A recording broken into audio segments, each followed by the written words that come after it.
మనిషి యొక్క జీవితం చాలా చిన్నది. ఆ జీవితం యొక్క స్థితిగతులు తెలియాలంటే కేవలం కాశీ విశ్వనాథుడి దగ్గర తెలుస్తుంది, అంటే కాశీపట్నంలో తెలుస్తుంది.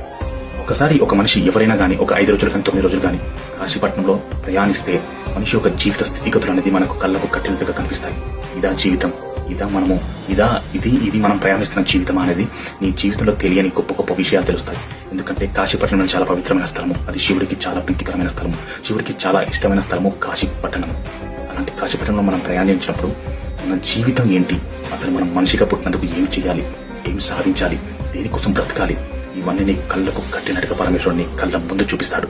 అంతటి గొప్ప విశిష్టత ఉంది కాశీపట్టణానికి. ఎందుకంటే ఈ జీవితం నీది కాదు, ఈ ప్రయాణం నీది కాదు, ఇదన్నీ శివుడు ఆడించే ఒక ఆట. ఈ ప్రపంచాన్ని తిప్పుతున్నది పరమేశ్వరుడు, ఈ ప్రపంచం ఆడిస్తున్నది పరమేశ్వరుడు, అందులో ఆడుతున్నది మాత్రమే నువ్వు, కానీ నిన్ను ఆడించేది ఈశ్వరుడు. ఆయన చేతిలో ఉంది నీ జీవితం. నీ జీవితం కేవలం ఒక నిమిత్తం మాత్రమే.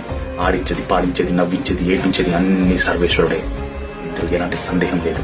నువ్వు చేయవలసింది ఏంటంటే కేవలం ఆయనను స్మరించడం, ఆయనలో చేరుకోవడం, ఆయనని దగ్గరగా చూడడం, ఆయన దగ్గరగా ఆ భక్తి పరవశాలతో ఆయనని నువ్వు అనుభూతి చెందడం.